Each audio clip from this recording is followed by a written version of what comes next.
o amor humano no plano divino, né? A gente vai conversar sobre teologia do corpo, sexualidade, afetividade, castidade e matrimônio.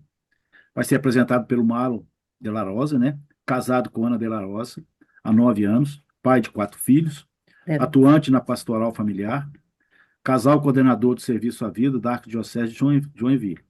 Ele é administrador, né? Master em bioética pela Gerald Legion, ele na Espanha, e doutorando em bioética pelo Ateneu Pontifício, né? Regina Apostolo, na Itália. e é cofundador também da Pios Edição e do Instituto Pios. Então, Marlon, a gente fica muito honrado de estar com você aqui presente conosco, tá? E sinta-se à vontade para iniciar a sua fala de hoje, então. Muito obrigado, agradeço aí profundamente a confiança, né? E é uma alegria poder compartilhar esse momento, um pouco do que a gente vem vivendo, refletindo e estudando para nossa própria caminhada como casal e como família, né? Que é um tema que desde o início do nosso casamento, desde antes do nosso casamento, a gente foi mergulhando, estudando, meditando para a nossa própria preparação, para a vivência. E aí Deus foi, né, vai chamando para a gente compartilhar um pouco do que a gente aprendeu, alguns insights, né? Eu, para definir o tema, né, não quis definir teologia do corpo em si, porque a teologia do corpo ela é bastante vasta e profunda. Então a gente faz algo sempre com notas de teologia do corpo, né? Então não é um trabalho sistemático para que fique o mais prático possível, né? Eu vou compartilhar com vocês aqui a minha tela, que a gente vai seguir a reflexão de forma mais visual também.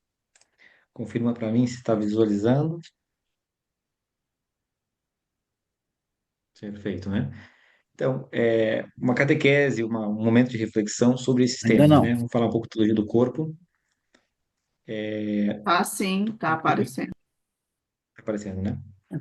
Agora, Falar um pouco sim, sobre beleza. teologia do corpo, sobre os temas que ela se conecta, né? Ela se conecta com vários temáticas dentro da sexualidade, da afetividade, para a gente refletir e discernir sobre o matrimônio.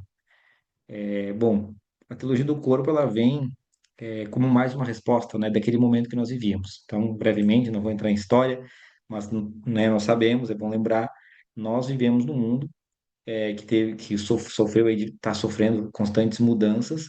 A revolução sexual na década de 60, ela veio com tudo, com aquele slogan de sexo, drogas e rock and roll, com sexo sem compromisso, sexo casual. E isso é algo que carimba, né, imprime muitas coisas na nossa cultura. E a nossa cultura, até mesmo hoje, né, ela é reflexo de todas essas transformações que ainda são relativamente recentes. Nós tivemos a invenção da pílula, junto com o movimento da revolução sexual, para a gente ser extremamente breve aqui nesse olhar para trás. E a Enovite foi o primeiro contraceptivo, né? Tema que a gente fala no livro Abortos Ocultos e Mentalidade Contraceptiva, né? Que escrevi junto com minha esposa e o Dr. Luan. Enovide, primeiro contraceptivo, já mentia, né? Ele dizia que era para regular o ciclo menstrual, porque não podia dizer que era para evitar filhos. E a bula dizia que era um efeito colateral, suprimia a ovulação. Então, a indústria farmacêutica já começou no mentindo no primeira marca que saiu de contracepção e até hoje ainda tem os seus engodos. E essa revolução sexual trouxe para muitas mensagens, junto com o contraceptivo, para a sociedade, né?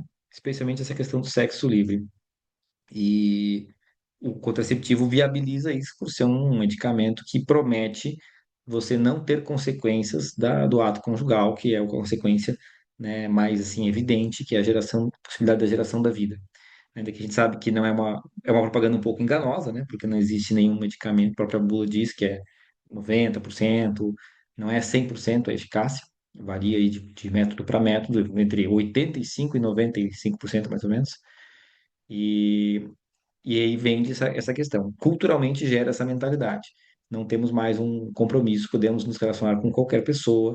Os jovens, antes do casamento, passam a ter uma vida mais promíscua, mais liberalizada.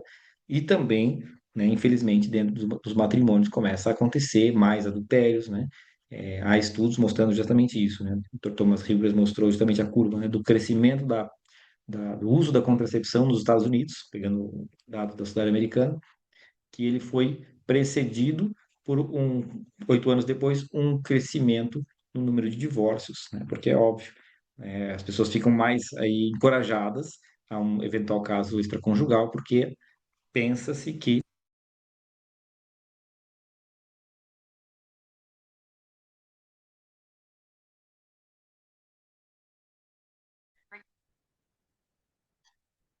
Estão me ouvindo? Tá, o Zoom deu uma reiniciada na gravação, acho. E aí a igreja vem com a resposta, né, da Humane Vitae. A Humane Vitae, embora a igreja já tivesse, né, desde a Cássio de Conúbio, uma doutrina muito clara, precisou ser mais claro e especificar, né, porque vinha a pergunta, tá, mas e a contracepção? Porque a Cássio de Conúbio antes ela vinha com os princípios gerais, né, que dizia que o ato conjugal tem a sua dupla finalidade, unitiva e procriativa, mas e a contracepção? Pode ou não pode? E aí a igreja foi muito pressionada, né, por diversas forças aí culturais, né, de vários estudos. Isso aí é um tema de um livro do André Parreira, que ele aborda extremamente aprofundado isso, né, que é o livro A Paternidade Responsável Humani Vitae, né, uma visão profética a- como é que é, André? O profetismo de Paulo VI na defesa da lei natural. E tem inclusive uma aula já no nosso canal do YouTube, da Pius, em que o André participa e a gente conta bastante sobre isso. Teve uma grande repercussão ali nos bastidores para tentar fazer com que a igreja abrisse essa possibilidade, e Paulo VI foi firme, foi profético, foi realmente iluminado pelo Espírito Santo e deu a resposta, dizendo que não é possível, né? Não é possível conciliar as coisas.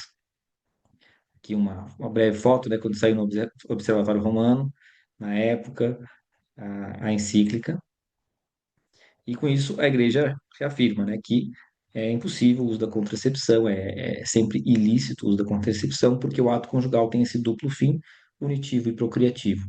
Ela é intrinsecamente má Marlon, e contrária ao amor conjugal. sua tela já não está exibindo. Acho que naquela quebra perdeu. Ah, sim. Obrigado por avisar. Desculpa, pode continuar.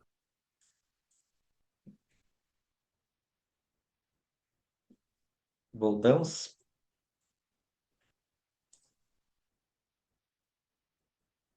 Estão vendo, né? Então, aí com isso a igreja vem e com a resposta muito clara, que é intrinsecamente má, qualquer ato com objetivo de contraceptivo, porque isso é contrário ao amor conjugal, que tem que ser, né, com todos os seus aspectos, livre, total, fiel e fecundo. Na encíclica Humani Vitae, o Papa Paulo VI foi, de certa forma, eu considero muito didático, mas mesmo assim, como acho que numa encíclica só, era trabalho demais para uma encíclica só, para algumas pessoas de coração mais endurecido compreenderem.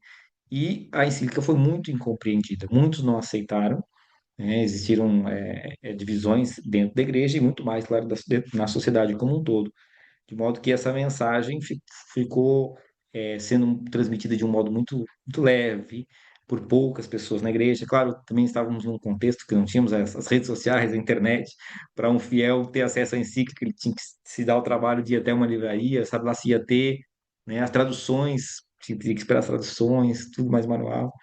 Então, a gente teve um grande problema aí, um gap para muitas pessoas, né, em receber esse ensinamento e compreendê-lo, né, justamente por conta desse problema de aceitação. E aí, o que acontece? O Papa João Paulo II vem anos depois, né, torna-se Papa, e ele compreendeu exatamente essa dificuldade que muitas pessoas tiveram de aceitar, acolher o ensinamento profético, inspirado da Humani Vitae, e ele pregou-se que foi um dos principais motivos que ele se dignou aí a fazer uma série de catequeses para falar sobre o amor humano, sobre a sexualidade, e ele chamou essas catequeses de teologia do corpo. Eram as catequeses semanais do Papa, mas ele fez uma sequência, de certa forma, em que ele ia explorando diferentes aspectos para se compreender a afetividade e o plano de Deus para o amor humano.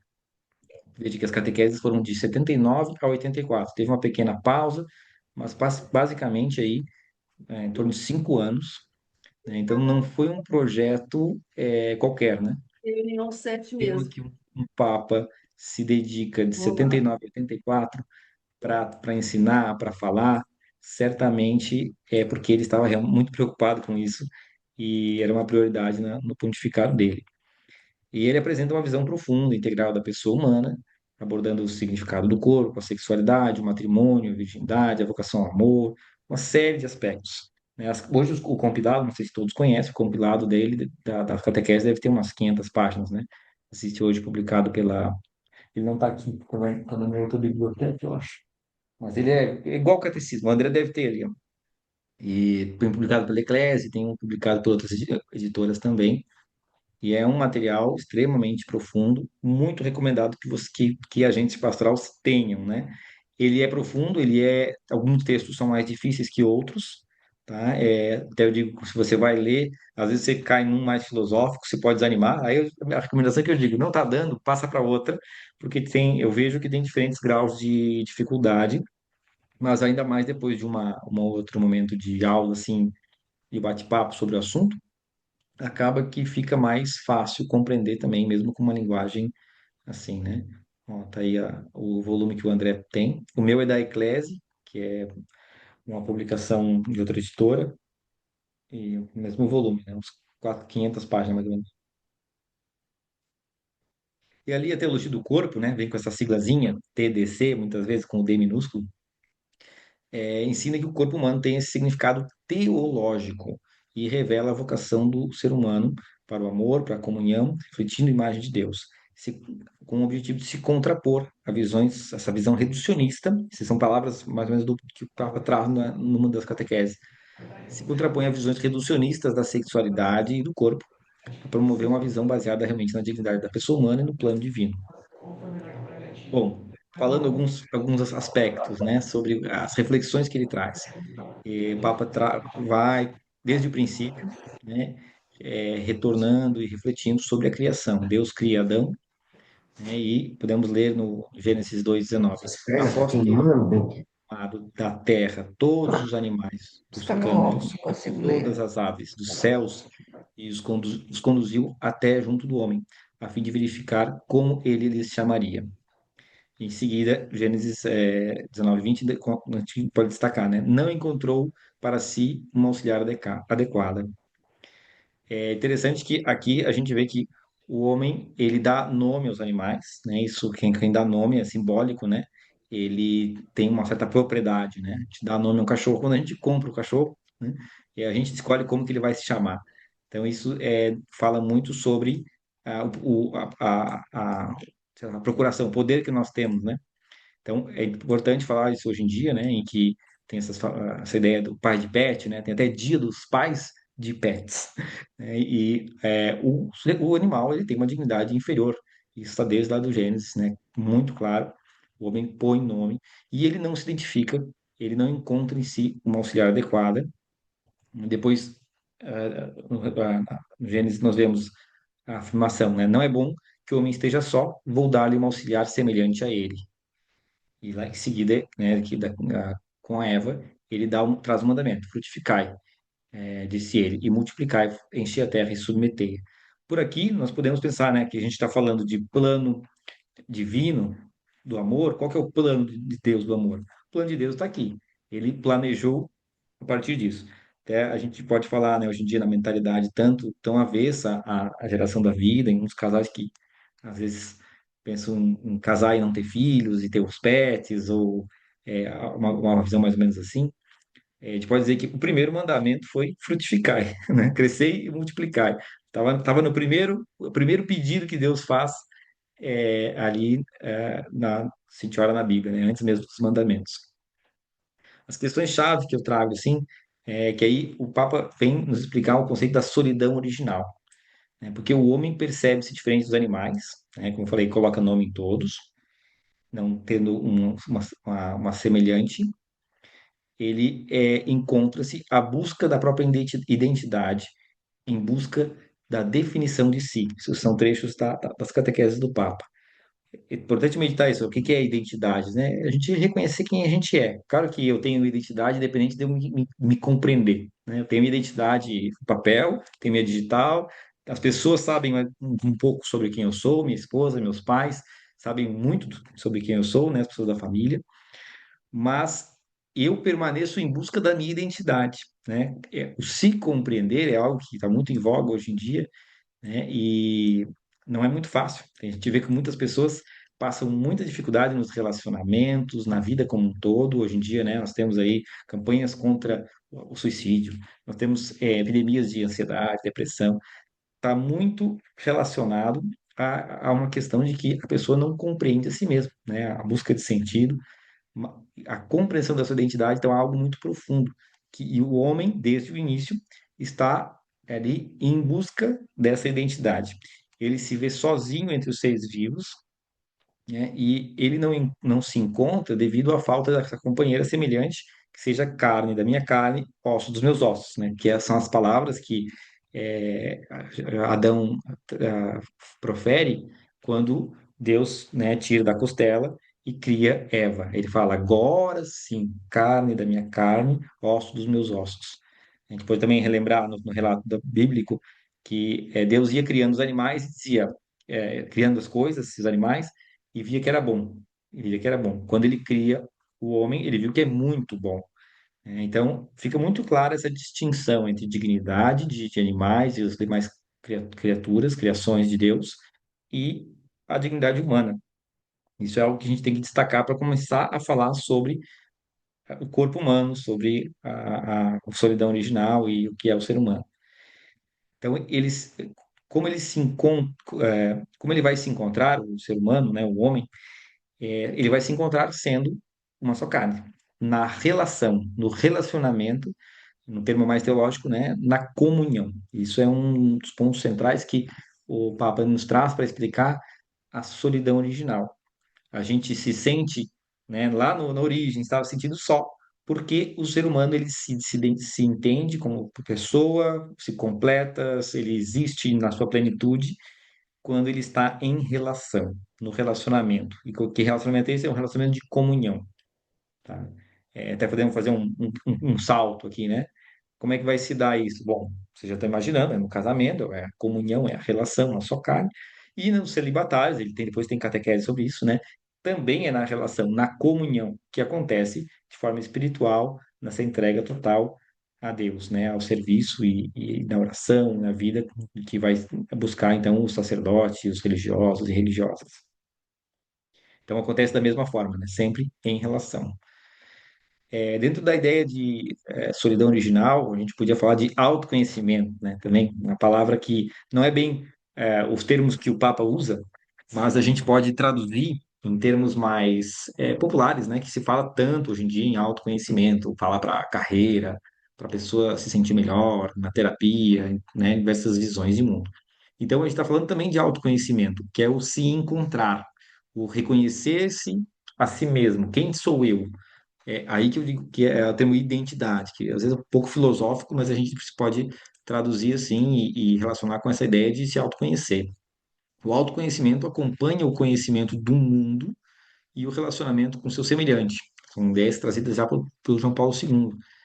O conhecimento do mundo com todas as coisas criadas, né? Com os animais, ele começa a se auto-reconhecer porque ele vê que não encontra entre os seres ali que já existiam antes de Eva, ele não encontrou uma adequada. Então ali ele já tem uma mensagem, né? Olha, eu sou algo diferente dos animais.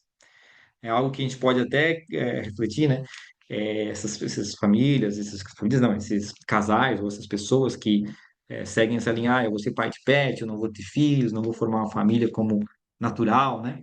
É, eles têm um problema de reconhecer-se a si mesmo e de formação de identidade, de certa forma, porque eles não estão compreendendo que para se completarem, para exercer ali a sua missão e ter uma identidade bem formada, eles precisam diferenciar aqueles entes que eles se relacionam. Então, o Papa traz que a partir do relacionamento revela-se ao homem quem ele realmente é. Muito claro nesse trecho, né? Não é bom que o homem esteja só, vou dar-lhe um auxiliar semelhante a ele. É interessante a gente falar de se entender a partir do relacionamento. A gente pode tentar fazer um gap aqui prático também, e talvez extrapolando aí um pouco, interpretando em cima do que o Papa nos traz, como que no casamento A gente se entende, se conhece a partir dessa relação, né? Se existe uma relação conflituosa, um cônjuge pode se manifestar de diferentes formas, mais ríspido, mais amável, mais misericordioso, perdoando, se abrindo ao diálogo ou se fechando. O que está acontecendo? Por conta do relacionamento, da relação com o outro e com o mundo, como ele está dizendo aqui, de um modo mais filosófico, por conta dessa relação, eu estou manifestando um lado novo de mim. Pegando até casos extremos, né? Ele brinca assim: ah, a pessoa te fez uma ofensa, falou um palavrão bem feio, te xingou, etc. Você não quer fazer isso, mas ele te deixou com tanta raiva que você vai lá e faz igual. Aí você está, né? A gente diz, você está dando a vitória a ele, né? Ele, você não gostou do que ele fez, mas você está deixando ele mandar no teu comportamento e você está imitando o comportamento dele. Olha que prêmio que você dá para o seu inimigo quando você xinga ele de volta, né? Fala um palavrão bem feio que não seria, por exemplo, do seu vocabulário. Então você se reconheceu nele do modo negativo, né? Então isso mostra o quê? Que nós tá assim encrostado, para usar um termo bem simples, né? Tá entranhado na gente a revelar a nossa identidade e nos compreendermos a partir da relação, mesmo que ela seja ruim. Aí que a gente vê como é importante o pensar sobre isso e trabalhar para uma boa relação, porque se a relação começa a ficar viciada, é como se um fosse minando o outro, um vai estragando o outro. Se a relação é virtuosa, é o chamado ciclo vicioso, né? Um vício de um vira vício do outro. Ah, a pessoa é invejosa, é gananciosa, é avarenta, e aí começa junto com o outro, digamos, um casal, vão os dois ficando assim. Agora, se um é virtuoso, piedoso, reza, perdoa, tende, claro que não é sempre, não estou falando aqui de um mecanismo, mas é de uma inter-relação, tende-se a alinhar e configurar, um puxar o outro, e um vai compreendendo no outro, né? Compreendendo a si mesmo e compreendendo o outro. E o homem, então, torna-se imagem de Deus, não tanto no momento da solidão, mas na comunhão. Essa afirmação do Papa, né, totalmente baseada na interpretação do Gênesis, na leitura do Gênesis, ela é muito profunda. A vez de que a gente é imagem de Deus, não tanto no momento da solidão, não enquanto homem individualmente, somente Adão, mas na comunhão. A comunhão de pessoas é imagem da comunhão divina de pessoas da Trindade. Isso é algo que a gente pode e deve, eu acho, meditar muito sobre isso, para ler e reler, relembrar disso e tentar ver no nosso cotidiano como que a gente pode se tornar melhor enquanto casal, enquanto família, essa comunhão de pessoas que pode ser uma imagem da comunhão das pessoas da Santíssima Trindade. Mas eu acho que a gente nunca vai nessa vida chegar perto, né, de experienciar, viver tal mistério na plenitude, porque imagina só, né, que grande, que coisa imensa, né, que a gente está diante de refletindo. Aí o Papa faz essa reflexão sobre o relato da criação, né? O primeiro relato da criação, Gênesis, diz no Gênesis 1:26. Então Deus disse: façamos o homem à nossa imagem e semelhança, que ele reine sobre os peixes do mar, sobre as aves do céu, sobre os animais domésticos e sobre toda a terra, e sobre todos os répteis que se arrastam sobre a terra. Deus criou o homem à sua imagem. Criou a imagem de Deus, criou o homem e a mulher. Principalmente em cima desse trecho, claro, mas em todo o contexto, que o Papa nos traz essa questão, né, de que o casal juntos é algo muito específico que simboliza e retrata a imagem dessa comunhão de pessoas. Então, nós somos chamados a uma comunhão de pessoas. Na primeira narrativa, homem e mulher são criados num só ato e descritos como imagem de Deus. Na segunda narrativa do Gênesis, ao contrário, Deus não fala de imagem de Deus, mas revela que a completa e definitiva criação do homem, submetido à primeira experiência de solidão original, se exprime na comunhão de pessoas formada por um homem e uma mulher. Então, aqui duas reflexões, uma reflexão do Papa em cima dos dois relatos, para evidenciar isso, né? Assim, o homem torna-se imagem de Deus não tanto no momento da solidão, mas no da comunhão. Aqui um desenho para a gente ter isso em mente, né? A gente vê aí, como é que a gente vê a Trindade, né? Tem milhares de desenhos que podem retratar isso, mas a gente deveria pensar dessa forma, né? O amor, né, do pai pelo filho, essa comunhão plena de pessoas, deve ser algo que inspire uma comunhão de pessoas, né, com as nossas limitações, fragilidades, como seres humanos, para que a gente alcance aí algo, chegue mais perto daquilo que é o plano de Deus para o matrimônio e para a família. Mas veio o pecado. Então, infelizmente, nossos primeiros pais desobedeceram essa primeira aliança, de certa forma, né? A gente fala muito das alianças ali com Abraão, em outros momentos, né? Mas ali já tinha, uma certa forma, uma aliança em que Deus teve um trato com a humanidade, deu a terra para eles administrarem e deu também uma regra, né? Que era não desobedecer. E a partir do pecado, né? Diz no Gênesis, porém ódio entre ti e a mulher, entre tua descendência e a dela. Multiplicarei os sofrimentos do teu parto, darás à luz com dores, teus desejos te impelirão para o teu marido, e tu estarás sob o seu domínio. Então, a partir do pecado original, a gente rompeu com aquilo que era o plano original, em que havia uma comunhão de pessoas que era plena e poderia ser muito mais adequada como imagem da comunhão de pessoas da Santíssima Trindade. A partir do pecado, a gente traz essa inclinação e começa a ter esse tipo de problema. Então, aqui, no Gênesis 3,16, já dá algumas, né, e no 3,15 já diz, ó, ódio entre si e mulher, então a competição, toda essa coisa que a gente vê nas famílias, essas dificuldades, elas estão originadas né, nessa inclinação para o pecado, por conta do pecado original. É interessante aí que a gente pode vir comentar um outro conceito que o João Paulo II nos traz, que é chamado de nudez original, né? E vem então a nudez, a vergonha e a concupiscência. No Gênesis 3:11, ele fala que após o pecado, Adão e Eva sentem vergonha de si mesmos e de Deus, né? Ele diz: estou cheio de medo porque estou nu. Aí Deus pergunta: por quem te disse que estás nu? Por acaso comestes do fruto que te proibi, né? Seguindo, caso não lembre. Então, ali eles se percebem nu e se desejam cobrir-se, né? Por que que acontece isso? Porque a partir do pecado, a partir dessa concupiscência, dessa inclinação para o mal, podemos dizer, em palavras mais simples possíveis, que entra na relação de homem e mulher a falta de confiança, né? O homem fica tomado por desejo de domínio e a mulher pelo da manipulação.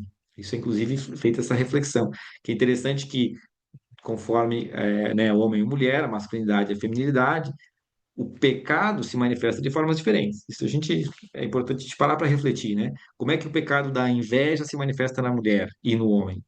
Às vezes, não sei, vai variar muito, né, de cada pessoa. Talvez o homem tenha inveja do cara que tem um carro mais bonito. Vamos pegar um exemplo bem popular. E a mulher tem uma inveja de uma amiga que tenha uma roupa mais bonita, né? Então, com pequenos exemplos assim, a gente poderia extrapolar e vira milhares de coisas, né? A avareza do homem, o egoísmo vai ser com determinadas coisas e situações, com a mulher vai ser em outro. Existem pecados capitais e diversos pecados que o homem está mais inclinado e na mulher pode estar mais inclinado para outros, né? Claro que também varia muito de temperamento, personalidade e de pessoa para pessoa. Mas é interessante a gente entender o porquê que eles se cobriram. Eu acho que é a lição principal, né? Porque entra a falta de confiança e a falta de confiança está baseada nesse desejo de domínio que o pecado traz. Então, assim, a comunhão entre eles deixa de ser perfeita. Se a comunhão fosse perfeita, eles poderiam ficar sem roupa, vamos dizer assim, porque não existiria o olhar de concupiscência em que o homem quer usar a mulher como objeto, que é mais a gente vê hoje, né? Então, entra todo esse desequilíbrio. Desaparece, de certa forma, a gente podia falar, a simplicidade e uma pureza da experiência original. Perde-se a comunhão recíproca e entra entre ele e torna-se necessário o pudor. gente fala muito hoje em dia, né, de pudor. Eu acho que esse é um resgate que algumas pessoas estão fazendo na internet, falando, né, da roupa que veste e tudo mais. Eu acho extremamente salutar, porque por muito tempo, e ainda hoje a gente vê pessoas dizendo assim, ah, não importa a roupa que eu uso, a maldade está na cabeça dele. A gente nunca disse que a maldade está na sua cabeça necessariamente. Às vezes a pessoa pode botar uma roupa, né? Isso acaba caindo um pouco mais para a mulher, mas também vale para o homem. Uma roupa que não é adequada, ela não tem pudor, né? Ou não é nem só roupa, também as situações e até o que diz, né? O que fala. Às vezes a pessoa tem um linguajar descolorado, né? Uma postura assim, e um comportamento, né? Um homem casado que fica todas as colegas de trabalho extremamente aberto. Então, o pudor também se dá de diversas formas. Mas por que que precisa? Precisa por causa do pecado original, por causa do que há na cabeça dos outros. Então, dizer que, né, eu posso botar aqui a roupa porque o problema é da maldade dos outros, isso não é um argumento para usar uma roupa curta. É pelo contrário, é por causa da maldade dos outros que aí a gente precisa se proteger, porque existe no outro o desejo de domínio. E também você pode aí por pecando pela falta de caridade, porque vai fazer o outro pecar, né? Considerando aí o outro como uma pessoa boa que luta contra os seus pecados, né? Um bom cristão. Aí você faz o outro pecar porque, né? Principalmente no caso do pudor, falando de vestimenta para a mulher, né? O homem tem a sua limitação e muito estimulado por imagens. Então, uma roupa, um decote profundo, uma roupa super curta, né? Ainda mais num ambiente, como uma missa, né? Uma igreja, vai jogar dentro da mente do homem que tem dificuldades algo que não deveria estar entrando ali. Então, tem por caridade, né, por piedade ao outro, por caridade, dizer, não vou fazer que o outro peque. Porque, claro, quem está vestindo uma roupa, saiu rápido, pegou a roupa, ela não, com certeza não tem, né? Uma boa parte das pessoas não vai ter maldade. Né? Saiu, às vezes, até sem pensar. Outras já tem, né? Também não podemos generalizar para ninguém. Então, tem lugar esse desejo de possuir e dominar. Mas não precisava ser assim, né? Isso é algo que a gente não precisa ser assim. Agora, porque vem a objeção, então, porque pecamos, estamos condenados a viver, então, no pecado, não, né? Pela redenção em Cristo, nos sacramentos, na vida espiritual, na caminhada com a igreja, busca-se voltar, né? Volta-se a busca pelo princípio. Lembrando, no princípio não era assim. E nós podemos buscar isso, né, através da graça. Então, qual era o plano divino? Existia, né, falamos, o princípio não era assim. Qual que era o plano divino? E o que nós devemos buscar? Através da graça, através da vida sacramental, de confissão, Eucaristia, né? Confessar, comungar, confessar. Essa vida do cristão de buscar sempre a perfeição cristã na sua dificuldade, na sua vida. A gente tem que lembrar que existe o plano original que nós devemos buscar viver nos matrimônios. Lembrando, então, que a sexualidade é criada por Deus, porque também, com todas as experiências que as pessoas têm, se cria uma ideia de que a sexualidade é intrinsecamente má. Né? Às vezes a pessoa teve experiências antes do casamento, com sexualidade desregrada, pior ainda, às vezes vai incrustando essa ideia, e depois também não consegue, às vezes, nem conceber muito bem o que é o plano de Deus, que a sexualidade é criada por Deus. Né? Deus criou o homem para complementariedade, o homem e a mulher, o próprio prazer do sexo é algo criado por Deus, assim como Deus criou o paladar, né? A comparação paladar é muito boa, né? É um pudim maravilhoso, um pão de queijo mineiro, né? É maravilhoso, às vezes é indescritível aquele gosto. Se você for contar para alguém como é que é o gosto, você vai ficar ali tentando achar a palavra e é inútil, porque só comendo para saber. Né? Também é assim com os outros prazeres, como a relação sexual.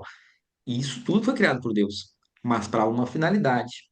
Né? E aí, claro, o prazer ele é até mais um sinal daquele banquete celestial que um dia estaremos com Deus, não de forma corpórea, né? Não estaremos em espírito com Ele no céu.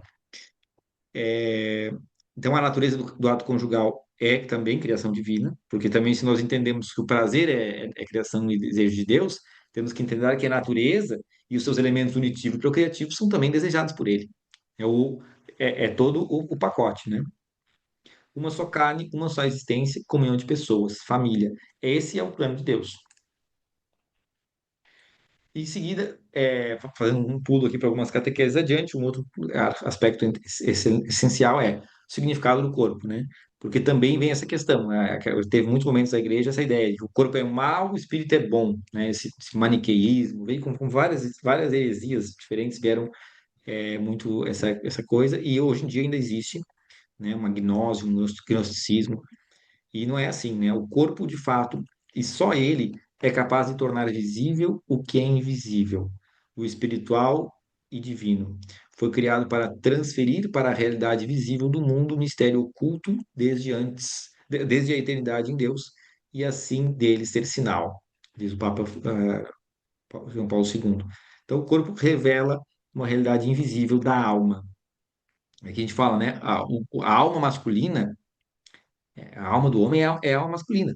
A alma da mulher é uma alma feminina, porque a gente não existe a alma separada do corpo, né? A gente foi criado para andar nessa união, Onde não é que é eu coloquei os meus? duas coisas. Coloquei. E Lasqueira. aí existem as características da minha alma que estão manifestadas em meu corpo e se manifestam ao longo da minha vida, né? Claro que muda, o corpo muda e a alma também ali, as faculdades da alma vão se expressando diferente, né? Diferentes formas. O corpo revela que somos feitos para a E comunhão. Aí aí, é uma tu? ação óbvia que se segue diante dali, porque se a alma revela o que é o corpo, revela a alma, a gente também vê que o corpo é feito para comunhão. Qualquer professor de anatomia diria isso, né? Não precisa nem ter fé. A complementariedade, né? Os órgãos reprodutores do homem e mulher se complementam, se encaixando, se unindo. O órgão reprodutor masculino ele é incompleto, não gera vida sozinho. O feminino também não.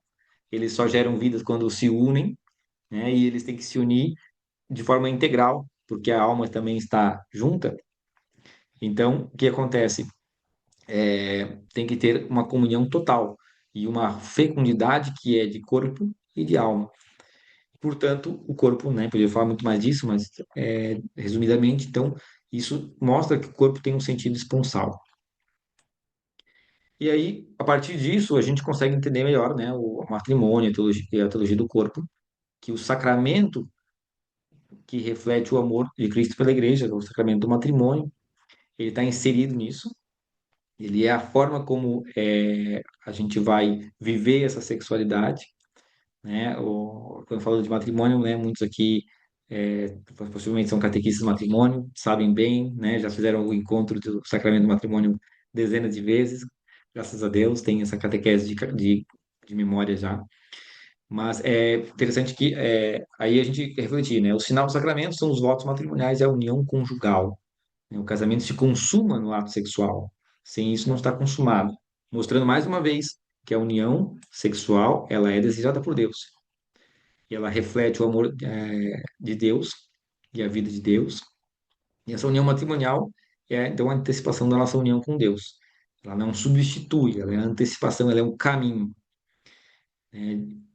Aí que a gente pode se perguntar, né, de que forma deve ser essa união matrimonial, esse sinal sacramental? Como nós temos que nos relacionar com o nosso cônjuge para que a gente possa estar em ordem com esse plano divino e viver no sacramento do matrimônio esse reflexo do amor de Deus. É algo que é muito, como eu falei, mais uma constatação muito grande e que nos traz uma grande responsabilidade para viver bem esse, né, o matrimônio como um todo. E aí, algo que está em linha com a teologia do corpo, a gente pode, mas estava já na encíclica Humanae Vitae, né? Como que são as características do ato conjugal. Livre, total, fiel e fecundo. Essas quatro características do amor conjugal, elas estão presentes na vida de Jesus, na forma como Jesus, né, e interage e se doa por nós e conduz a igreja, né? Por isso que, como a gente viu, o sacramento do matrimônio, o amor conjugal, reflete o amor de Cristo pela sua igreja, porque Jesus se entregou livremente, dizendo, né, em vários momentos, mas podíamos destacar em João 10:18, ninguém me tira a vida, eu a dou por minha própria vontade. Né? Pedro tentou evitar puxando a espada para ele não ser levado, né? E ainda assim ele disse, por acaso não devo beber o cálice do meu pai? Então, foi livre, assim como tem que ser o matrimônio. E nas promessas se pergunta, é livre, espontânea vontade que fazeis? Ele é total, né? Tendo amado os seus, que estavam no mundo, amou-os até o extremo, né? Até a morte, até a cruz. Ele foi fiel, né? Inclusive com a promessa de que estará conosco a todos os dias até o fim dos tempos. Então, isso traz também a característica do amor conjugal, que é na saúde e na doença, total, na alegria e na tristeza, e é fiel em todos os momentos, em todas as circunstâncias e sempre, e também indissolúvel. E fecundo, porque Jesus na cruz, né, nos dá a vida eterna. E ele disse claramente, né, eu vim para que todos tenham vida e tenham em abundância. Ele nos traz a vida eterna. E aí que entra né, a pergunta provocativa: como seria a entrega de Jesus, a vida de Jesus, sem nos dar a vida eterna, sem nos dar a vida em abundância? Seria totalmente sem sentido, né? São Paulo diz isso. Da mesma forma, o amor conjugal, para um sacramento do matrimônio, que deve refletir esse amor de Cristo por sua igreja, precisa também ser fecundo. Claro que, né, dentro da todo o contexto, né? Tem períodos infecundos que a relação também ocorre normalmente e não há mal nisso. Então, as promessas matrimoniais vêm nesse sentido, né? De livre e espontânea vontade que fareis, essa pergunta que o padre faz, ou o diácono, está relacionado ao elemento livre. Promete ser fiéis na alegria e na tristeza, na saúde e na doença, e por toda a vida que fazeis, está relacionado aos aspectos total e fiel. E depois, estáis dispostos a receber os filhos e educá-los na lei de Deus, está relacionado a ser fecundo. Veja que a fecundidade se dá, então, pela via biológica de receber os filhos, ou pela adoção, e também pela educação na lei da igreja. Então, veja que a fecundidade do casal, né, digamos assim, o casal pode ter, de repente, muitos filhos e não educá-los na fé. Ele foi fecundo, ele pecou na fecundidade. Ele foi fecundo biologicamente, né, mas ele não pode negligenciar a educação religiosa, hipoteticamente, né? Acredito que isso uma família que normalmente é aberta à vida sabe que tem que ser fecunda na educação cristã. Então, esses dois aspectos. E, claro, então, né, resgatando também um pouco da própria Manivit, vai falar, né, do si, a abertura à vida. A gente tem que lembrar da ilicitude da contracepção, porque ela fere esses elementos, e que, claro, quando há necessidade, a igreja fala que pode ser usado os métodos naturais, que está tendo em vista aí a natureza do ato sexual, que há períodos infecundos, né, do ciclo fértil da mulher, que há dias inférteis durante o mês, e o casal, se tiver um motivo justo, que não é fruto do seu egoísmo, poderia discernir e fazer um espaçamento entre gestações, sem perder de vista o seu dever e o seu chamado, o seu plano e o plano de Deus para sua família, que voltada a ter sempre esses elementos em vista, livre, total, fiel e fecundo. E a castidade matrimonial se dá também nesse contexto, né? Não podemos cair no erro, sempre bom falar, né? Castidade ocorre antes do casamento e depois do casamento, né? Para quem não é casado, a castidade é não ter relações sexuais.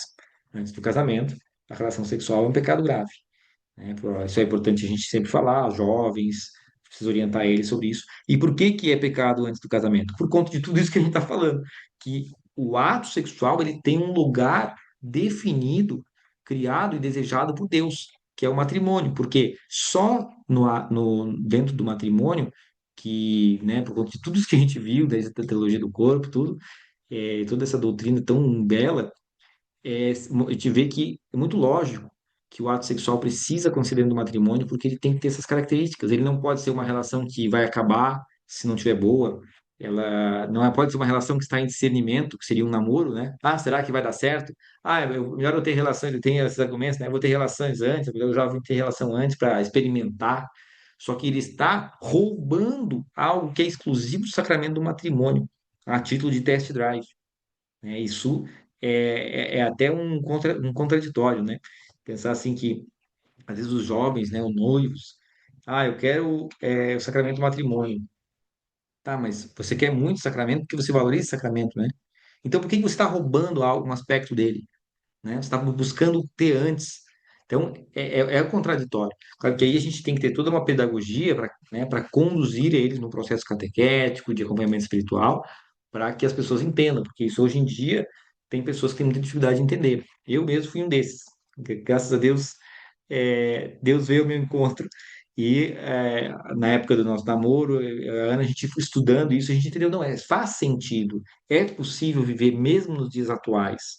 Não é porque todo mundo faz errado que eu preciso fazer também, né? Se for por isso, tem muita gente que tá roubando, eu vou começar a roubar também, né? A gente não pode cair nisso. E então a castidade é a continência sexual para o solteiro, para os celibatários, para os religiosos, para os sacerdotes e religiosas. E na castidade matrimonial vai envolver aspectos diversos, podemos dizer até, né? Vai envolver essa dimensão de viver as promessas do matrimônio com um amor que é livre, total, fiel e fecundo, sem uso de contraceptivos, DIUs, preservativos, coito interrompidos, essas coisas.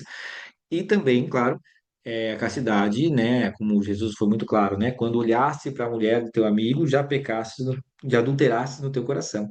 Então, o olhar para o outro, o pensar, o cogitar a traição já é uma traição, né? E, claro, você pode ter a traição em intenção e, de fato vai mudar, vai ter um agravante no pecado, mas ambos pecados que não se podem tolerar. Não é a vivência da castidade matrimonial.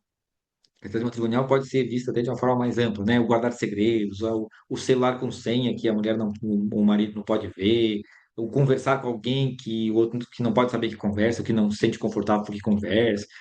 Muitas coisas aí a gente pode falar de fidelidade matrimonial e a castidade um pouco para os próximos aí.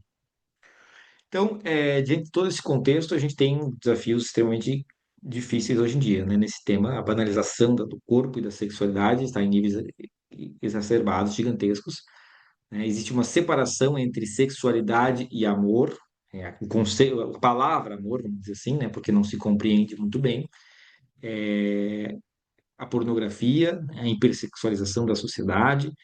Às vezes a pessoa pode ter o máximo de cuidados, basta ela estar dirigindo numa estrada, às vezes tem uma propaganda de lingerie, de casas noturnas, com coisas indecentes, tanto em palavras quanto em imagens, e televisão, então nem se fale, né? A gente tem que evitar ao máximo, especialmente na presença da família, dos filhos, coisas assim, porque se vem algo, vai introduzir coisas que nos mais jovens, que é pior ainda, e os relacionamentos descartáveis, e a gente tem uma perda total do sentido do matrimônio, a compreensão do que é o matrimônio e o sentido do plano de Deus.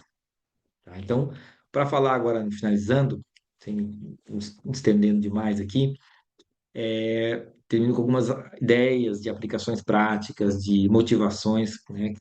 Sabendo que aqui todos nós agentes pastoral, a gente precisa trabalhar muito informações para jovens, solteiros e namorados sobre esse tema, na preparação para o matrimônio, nos encontros de recém-casados e na promoção de encontros e formações em geral que possam resgatar o valor do matrimônio e da família, sem deixar de falar da sexualidade, que é um tema que às vezes deixam de se falar, né? Porque pode ser espinhoso, pode tocar no calo de alguém, né? E N situações. Então, dicas práticas. Fale de castidade. O documento Itinerários Catecumenais para a Vida Matrimonial de 2022 traz no item 57. Nunca deve faltar à igreja coragem de propor a preciosa virtude da castidade. Documento 2022. Esse é para aqueles que podem dizer assim, a castidade é coisa da igreja mais antiga. É um documento do Papa Francisco de 2022, né, de Castelos Leigos, algo extremamente novo, e em inúmeros outros momentos a igreja pede isso, né? A castidade é a liberdade da posse em todos os campos da vida. Não é uma prisão, não é uma corrente, é uma corda que te amarra, né? Então é uma questão de pontos de vista, né? Sobre a castidade, um dia um padre me falou assim, a pessoa fala que eu me sinto amarrado, né, pelos mandamentos da igreja. Não, essa corda que você está vendo é a corda para você se segurar e não cair na sua caminhada. É uma corda que te eleva, que te garante a segurança, não é uma corda que te aprisiona. A castidade é exatamente isso. No primeiro momento, especialmente se a pessoa está ali com hormônios à flor da pele, na juventude, ou mesmo em qualquer idade, com a dificuldade, né, da questão do desejo que existe, ela tem que entender o processo e saber que ela não está sendo proibida de fazer algo que é bom, e sim ela está sendo conduzida à virtude e à santidade, que é algo que vai lhe dar bens muito maiores. O amor só é verdadeiramente tal quando é casto, né? Isso é outra verdade que a gente tem que ter claro, porque sem a vivência da castidade, o amor fica debilitado, não se vive um amor verdadeiro. O amor que quer possuir acaba sempre por se tornar perigoso. Prende, sufoca, torna infeliz. Trechos do documento da igreja. Aí que eu peguei no documento que o Itinerários Catecumenais citou. Então, isso para falar um pouco sobre castidade, daria para falar muito, né? Então, é tema de catequese, é tema de formação, é tema de encontro, trazer a castidade, sem medo, né? Depois, falar de pudor também e da abertura aos filhos, como que a gente viu, está totalmente ligado. Na Amoris Letícia, o Papa Francisco fala: sem o pudor, podemos reduzir o afeto e a sexualidade a obsessões que nos concentram apenas nos órgãos genitais. É mais um documento recente da Igreja para mostrar que castidade e pudor não são coisas do passado.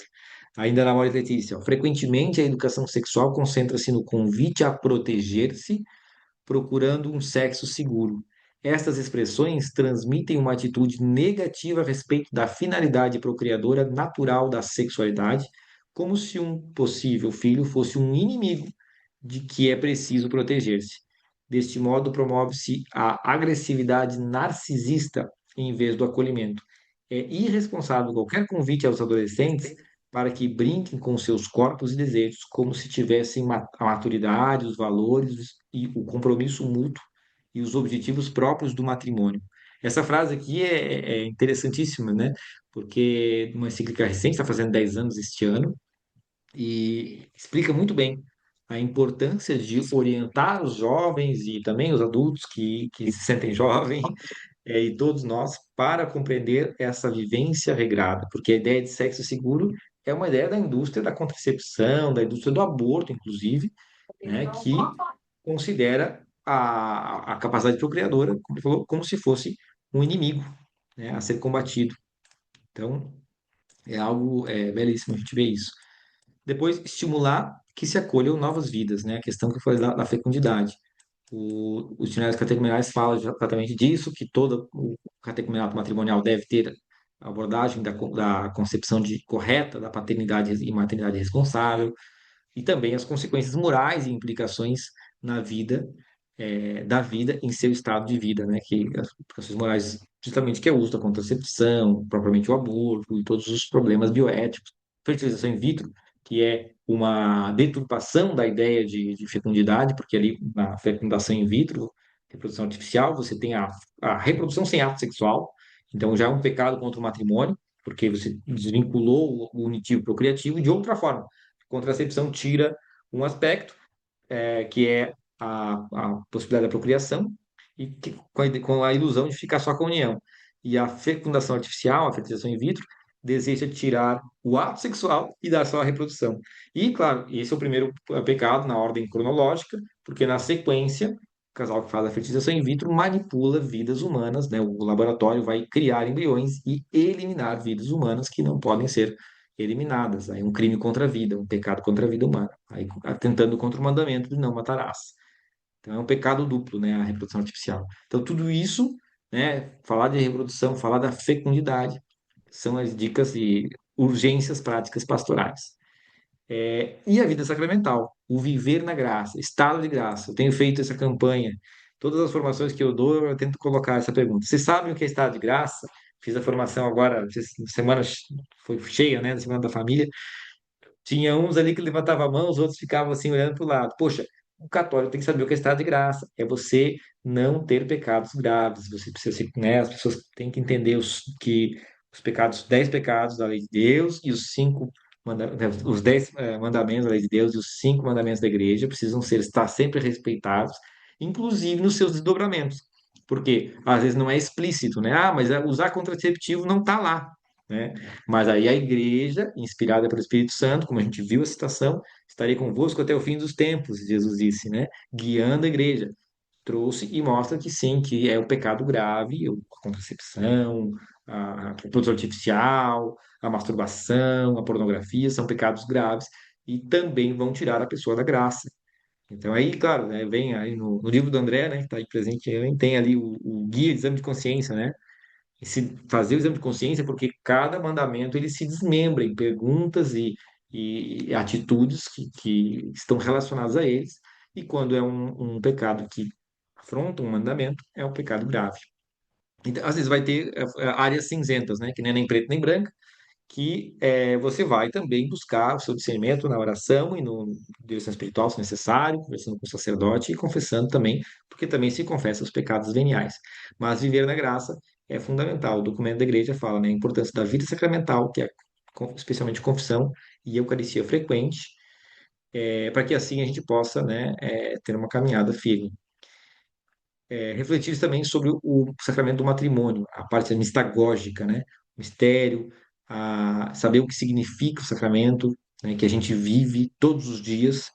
E aí a dica que eu trago, né? Que é o que a gente vive, é contemplar, admirar todos os dias o que é viver esse chamado de uma só carne, uma só existência, nas palavras do Papa Francisco, ou o Papa João Paulo II, essa comunhão de pessoas que é sinal da sinal ou imagem da comunhão da Trindade, vivendo em Cristo. E isso é importante de todo casal, né? Por isso eu dou os parabéns a todos que estão aí, porque nós estamos fazendo isso. Cada encontro da pastoral familiar a gente tem a oportunidade de fazer isso, e isso nos ajuda a viver de uma forma mais espiritual o nosso cotidiano e buscar a santidade. Ser zelosos pela qualidade da relação, né? Os jovens esposos, então, e todos nós. Mas aqui, aí o documento recente esse da igreja fala, né, que os jovens podem ter especial dificuldade por conta do seu momento da vida, aquela necessidade de estruturar a carreira, de comprar os primeiros bens, então ganhar dinheiro e cuidar dos filhos também, e descuidar da relação mútua entre eles, esquecendo-se da presença de Deus no seu amor. Então, é um outro ponto desse documento belíssimo da igreja. A sexta dica é revisar sempre as promessas matrimoniais, né? Aquele mesmo sentido da outra, mas mais especificamente das promessas. Meditar, conversar em casal sobre a teologia do matrimônio, relembrar essas promessas, né? Por toda a vida que o fareis, na saúde e na doença, todos os dias da sua vida até que a morte separe, acolher os filhos, educá-los na fé, porque isso é relembrar e viver, né? Existe até uma dica que eu ouvi uma vez e eu gosto muito, por exemplo, a gente vai tirar a aliança para tomar banho e botar, né? Eu tenho que tirar, porque senão ela cai. Aí fala, toda vez que tu tira toda vez que tu coloca de volta, você pode lembrar na sua mente. É por toda a vida que fareis, na saúde e na doença, na alegria e na tristeza, até que a morte separe. Então, relembrar algum aspecto das promessas matrimoniais no momento que você está recolocando a aliança, né? Um exercício espiritual, pode fazer também em casal, em momentos de oração, né? E também esse esquema didático, lembrar desses aspectos. Livre, total, fiel e fecundo, tal como é o amor de Cristo pela igreja. A gente tem que lembrar isso no nosso cotidiano. Formação humana integral. Então, aí, claro, a gente precisa estar sempre formando, é o que a gente tem feito aqui na Escola de Família, né? Cultivar, a compreender e aprofundar nossos conhecimentos sobre regulação da natalidade e métodos naturais, se necessário para nós, ou então para a orientação pastoral, a espiritualidade conjugal partilhada, compreender as questões morais do estado de vida, para que não se caia, né? E não se perca o estado de graça, questões de bioética, né? No âmbito pastoral são extremamente urgentes, e a gente precisa falar delas porque estão aí, né? Como eu falei, a reprodução artificial também, 200 e poucas clínicas no Brasil fazem esse serviço, em quase que toda grande cidade tem, e muitos católicos não sabem desse assunto. E para finalizar, eu sempre gosto de deixar com esses recursos pastorais, né, que a gente criou alguns, tem muito mais, poderia ser dito, mas alguns livros de referência, próprias catequeses de Teologia do Corpo, Introdução à Teologia do Corpo, do Christopher West, da editora Cultor, de livros, o livro do André sobre paternidade responsável, Humane Vitae, o Amor Celebrado, e o Encontro e Aprofundamento, que muitos temas que estão aqui são bem aprofundados ali. E esses links, né? O link pius.com.br/infertilidade, ele é um guia para casais que vivem isso, porque é uma epidemia, uma pandemia, não sei como é que chamaria, e muitos casais têm essa dificuldade, tem a pressão para cair nesses métodos que são antiéticos, que são né, pecado, tanto pela questão do matrimônio quanto da geração da vida, métodos naturais, os abortos espontâneos, né, e também a nossa rede de profissionais católicos que pode ajudar casos que a gente encontra no ambiente pastoral. Tá certo, pessoal? Estendi um pouco, acho, do meu horário, mas estamos aí firmes para perguntas, a gente conversar um pouquinho.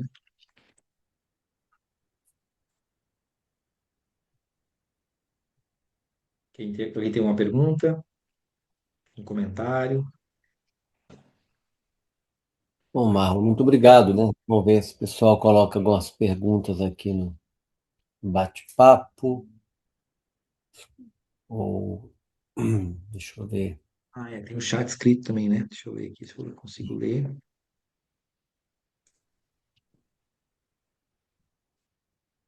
Eu acho que tá, o Nilton tá aí. Eu achei que eles tinham caído. Tá aí. É. Alguém está perguntando se a gravação da live será disponibilizada, né? Sim, né, Marlon? Acho que em breve a gente vai estar aí com, pode contar para a gente, vai estar aí com uma página, uma playlist com todas as aulas antigas também da Escola de Família, né? Exatamente, a gente está estruturando para. Porque a gente sempre coloca no YouTube, né? E passa o link no grupo. Mas aí fica, os links vão se perdendo no WhatsApp. Então a gente vai colocar uma playlist no canal aberta. Então você pode navegar pelo próprio canal e também uma página que vai ter as aulas ali, os links. Então, para assistir de novo essa ou qualquer outra aula. A Fernanda está perguntando sobre falar sobre o aborto espontâneo, sobre a ótica da igreja, da nossa igreja católica. Então, o aborto espontâneo, ele não é, né, totalmente diferente do aborto provocado. A gente está falando de algo que o corpo, né, por algum desequilíbrio hormonal, alguma situação de saúde, né, ou uma malformação na geração daquele embrião, ele não evolui.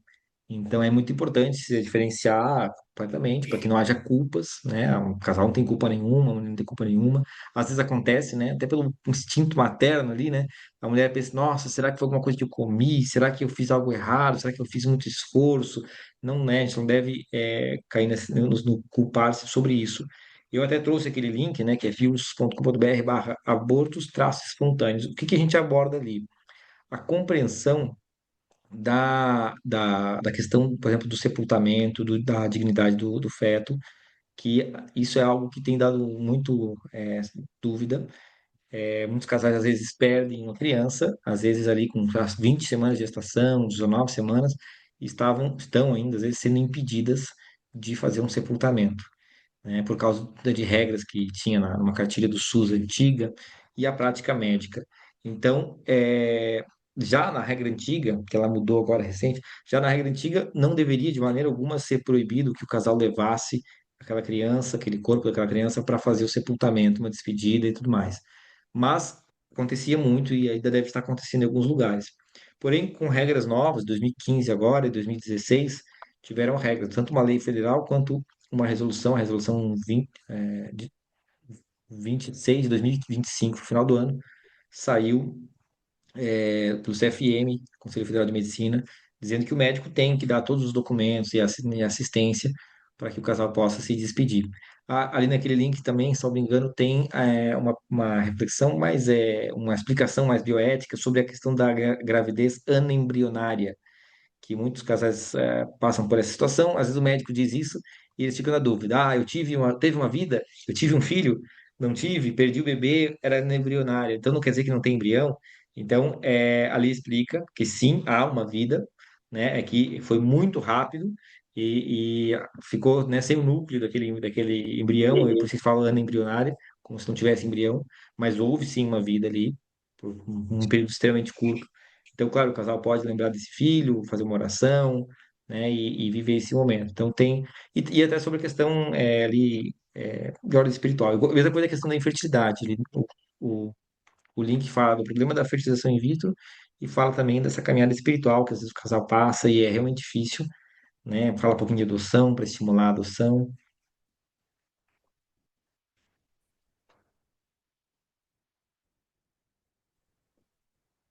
Alguma outra pergunta? Comentário?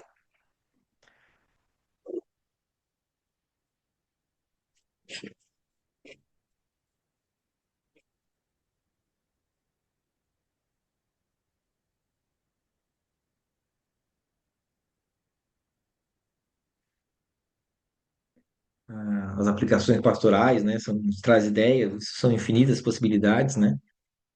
São aplicações para você colocar em retiros, para vocês pensarem para os eventos paroquiais, diocesanos. São temas extremamente importantes, tema de sexualidade, castidade, métodos contraceptivos. A gente não pode ter, né, como disse o documento da igreja, como a Francinete está falando, né? Nas realidades pastorais, muitos assuntos desses tão importantes não são abordados. E assim, está nas nossas mãos, né? Eu acredito que muitos aqui têm, talvez, né, são agentes pastorais, às vezes muitos são coordenadores e podem propor isso, né? Podem propor, levando alguém que fale sobre o assunto, ou estudando para você mesmo fazer, né? Fazendo um roteiro sobre isso. A Thelma está falando aqui, nós da Pastoral Familiar queremos trabalhar com as crianças, famílias e crianças da catequese, também com os namorados em temas importantes como esse. Você ou André tem sugestões como abordar com as famílias? Não sei se o André quer fazer algum comentário.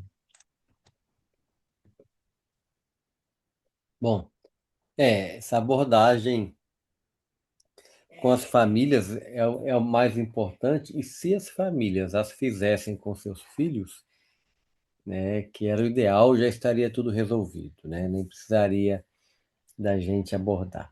Mas o que a gente vê é que as famílias também não sabem por onde começar. As famílias não sabem o que falar nem como falar. Tem muito medo da medida, de fazer a medida errada, né? De não saber dar o tom. Então é preciso, assim, realmente cautela e fazer um trabalho como uma catequese mesmo. O mundo tirou o brilho do matrimônio, o brilho da castidade, o mundo tirou o brilho da família, o brilho sobre ter filhos. E a gente tem que retomar tudo isso e tem que ser devagar. Então tem que ser uma catequese. Por exemplo, já pegar os meninos na perseverança logo após a primeira comunhão, ou pegar na crisma, ou nos grupos de adolescentes e jovens e começar a trabalhar com eles os temas reais da fé que estão no nosso dia a dia, né? O que os adolescentes e jovens estão falando no seu dia a dia? Eles não podem viver dois mundos. Eles vão para a igreja, aprendem uma teoria da fé, e nada se fala da vida prática às vezes, nas crismas, da primeira comunhão, e no dia a dia deles eles estão falando de quê? Eles estão falando de namoro, eles estão falando de uns namoros muito deturpados, super errados, sem castidade, sem pudor. Eles estão almejando tudo na vida, menos almejar um casamento. Eles querem namorar para passar o tempo e não para preparar o matrimônio. Então, há muitas coisas que a gente deve retomar com sentido com os jovens, né? E com essa preocupação está saindo um material aí, né, Marlon? A gente já pode contar para o pessoal que talvez em mais uns 2 meses está publicado aí um livro sobre, com 12, o primeiro volume com 12 catequeses, né? Em leitura e partilha, tal qual do matrimônio, voltado para adolescentes e jovens. 12 catequeses de leitura e partilha sobre o sentido do corpo, o que é o amor, o que é amar, né? Todo o trabalho até chegar no sentido do namoro, no sentido do matrimônio, no sentido da castidade, o sentido do pudor. Então, está chegando um material novo em breve aí também para ajudar nesta lacuna, nessa dificuldade dos pais e também dos grupos em trabalharem isso com os filhos. Está quase pronto, né, Marlon? Esse material que o André está escrevendo é um livro de encontros, né, para tratar a afetividade, a sexualidade com os jovens. De certa forma, né, tem um pouco do que a gente falou aqui, tem os elementos da teologia do corpo, de uma forma bem prática e aplicada. E a gente até está conversando, né? E está sendo feito grupos de experimento, grupos de teste, para ver todo o desenvolvimento do material e também ver as faixas etárias, né? Eu estou acreditando que o material vai ser muito versátil em faixas etárias. Foi pensado mais para adolescentes, mas a gente fez uns grupos, né, com pessoas de 19, não, 16 a 22. Era um grupo, tinha dois jovens, na verdade, com 16, 17, o resto tudo com 21, 22. E para eles também foi excelente, né? Um já era casado, recém-casado, tinha feito já catequese matrimonial na paróquia dele com o material do André, aí foi testar esse material novo, fez dois, acho que fizeram alguns encontros iniciais, adoraram, não conheciam muitas coisas, mesmo sendo pessoas de caminhada, e aí que eu acho assim, vai ser útil até para os adultos, né? Como a gente acontece na catequese matrimonial, o catequista é o primeiro que aprende, né? E qualquer catequese é isso, qualquer aula é isso, e então vai ser muito interessante e é um recurso, porque realmente é um tema que às vezes nós adultos, né, os pais, eles tiveram uma vivência ruim, ainda tem às vezes, né? Você fala que a sexualidade a gente tem que começar falando para os adultos, para que eles entendam a sua própria e só depois eles entenderem a sua própria que eles vão conseguir ensinar melhor os seus filhos. Porque senão já vai tudo deturpado, né? E aí vai fazer uma anticatequese. Então, é um trabalho que a gente tem que fazer para todas as faixas etárias, mas agora nós temos um material específico para os jovens e vai ser uma boa dobradinha para nossos agentes pastorais fazer para os pais e apresentar. Ó, agora, para os filhos de vocês tem isso aqui. Vocês entenderam? A gente pode falar como adultos e vocês podem falar também com material adequado para os jovens nos termos certos, na forma certa. Thelma pode falar. Boa noite, Marlon. Boa noite, André. E os irmãos aí. É um trabalho assim muito desafiador, né? Eu estou assim, como eu comentei com vocês, né, com essa ideia, propor, né, a pastoral familiar, a gente desenvolveu um trabalho com a pastoral da catequese na paróquia, né? Começar com eles. Só que assim, igual eu perguntei para vocês sugestões, né? Tentando descobrir algumas técnicas de como trabalhar, começar com os pais, começar com quem? Com as crianças, mas acho que com os pais a gente precisaria pelo menos conversar com eles, são os mais maduros, né? Nessa dinâmica aí. Mas eu fico pensando também nos nossos agentes de pastoral familiar. Como nós também precisamos desses conhecimentos, dessas formações. Este ano pude conhecer o material lá da Pius, né, aquelas cartas da fé, e trouxe para as nossas reuniões na pastoral familiar. É impressionante, assim, parecem crianças brincando com as cartas. E como tem sido divertido, porque não tem conhecimento de coisas básicas da nossa fé. Né? E eu fico pensando, falei, meu Deus, é desafiador. Como que eu vou levar, fazer um trabalho extra da nossa pastoral, né? Sair da pastoral familiar para outra pastoral, sendo que os nossos agentes ainda não estão preparados para tanto, né? Claro, a gente está sempre em conhecimento, buscando. Mas é assim, tem sido muito divertido. Então, de vez em quando, os nossos formatos, nossos estudos, eu estou levando as cartinhas, e alguns já se animaram, compraram também, né? Alguns compraram até as cartinhas, fizeram pedido. Mas eu fico pensando a sede que as pessoas têm de conhecimento. E aí eu estou nesse desafio, sabe, Marlon? Tentando descobrir algumas formas. O nosso pároco aqui, ele dá muito apoio para a gente, graças a Deus, e querendo levar. E o ano que vem é algo que nós queremos também, realizar o encontro de namorados, né? Nós temos muitos casais de namorados, assim, buscando, a gente percebe os meninos tentando buscar um namoro santo, muitos jovens chegando na paróquia. Acho que é esse momento que a gente precisa trabalhar com esses jovens e não podemos deixar passar. Mas são muitas coisas acontecendo ao mesmo tempo. Eu tenho que tentar priorizar algumas técnicas, mas a minha preocupação primeira tem sido agora com os agentes de pastoral. Inclusive, nós estamos terminando o estudo da Familiares Consórcio, né, com eles. Mas é desafiador, mas vamos seguir. Obrigada aí pela sua exposição. Legal, Obrigada. obrigado também pelo comentário. Mais alguém que o André quer fazer um comentário? Fique à vontade. Não, acho que o Marlon já foi super completo na colocação aí, claro, fácil. Acho que depois cada um pode pegar e rever essa aula, tem lá as dicas práticas, tem pontos práticos, né, como a Thelma bem colocou. a gente pastoral tem que também estar em formação constante, né? O desafio é grande, os novos, né? Muitos, são muitas novidades que chegam até nós de uma hora para outra, né? Muitos desafios.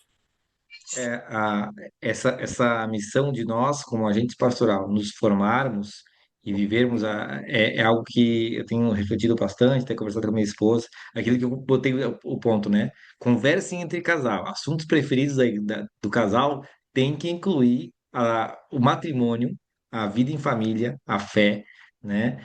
E aí a gente conversando, eu estava falando, né? Como é que nós vamos ser santos? Essa pergunta é uma pergunta que a gente tem que se fazer todo dia, quase, né? Como é que eu vou ser santo? Bom, eu estou aqui servindo na pastoral familiar, fazendo formações, o pessoal me elogia no fim, né? Aí, então, não teve sacrifício, teve até elogio. Vamos ser sinceros, né? Teve elogio, tapinha nas costas. Eu fui agora, a gente passei uma tarde de sábado numa paróquia, ganhamos chocolate no final. Como é que vai ser santo assim, gente? Só tem conforto. Então, uma das coisas que a gente pode fazer é, entre aspas, se contrariar na disciplina de estudar. Eu estou no final do dia, eu trabalhei o dia inteiro, a gente trabalha com computador, o olho já está cansado.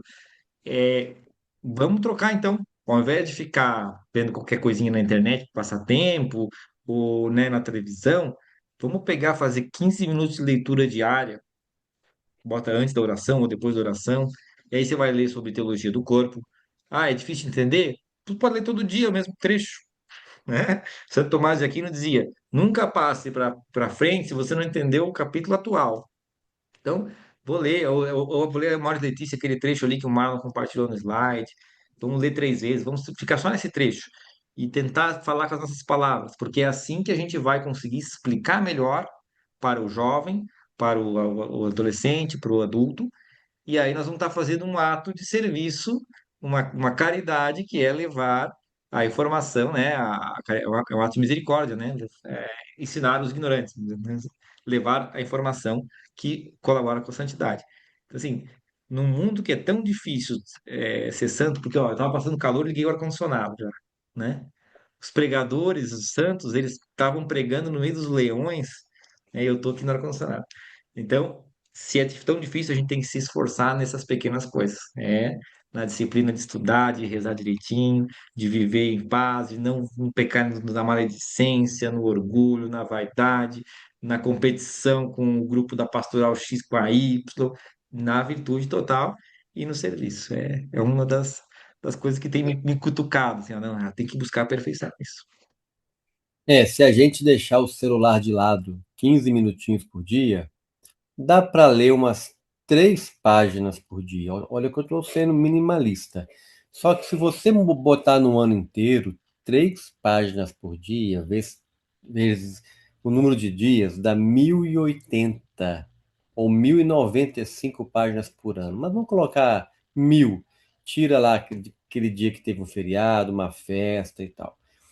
3 paginazinhas por dia, não é nada. Mas no final do ano deu 1000 páginas. Quem estuda 1000 páginas por ano? Quem é perseverante no pouco, fazendo 3 por dia, né? Então, É, podemos ex- pegar um conteúdo, uma formação, um tema, né?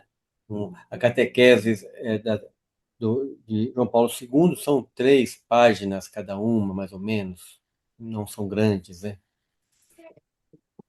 então, essa conta aí, nada como um homem das exatas, né, que sabe fazer conta rápida, é excelente, né? E como eu falei, complementando então, como um ato de ascese, um ato de disciplina, dizer, olha, eu sou agente pastoral, eu tenho que ler então as 3 páginas para dar as 1000 por ano.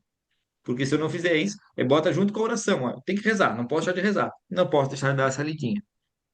Já, já vamos ficar um pouco mais preparados para abordar esses temas. E aí, depois a gente vai contando com a graça.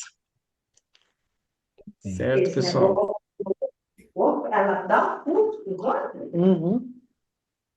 Bom, se tiver mais alguém com pergunta, comentário, me parece que o Niltinho e a Liliane, eles estavam com a conexão meio instável, parece que eles não estão aí, né?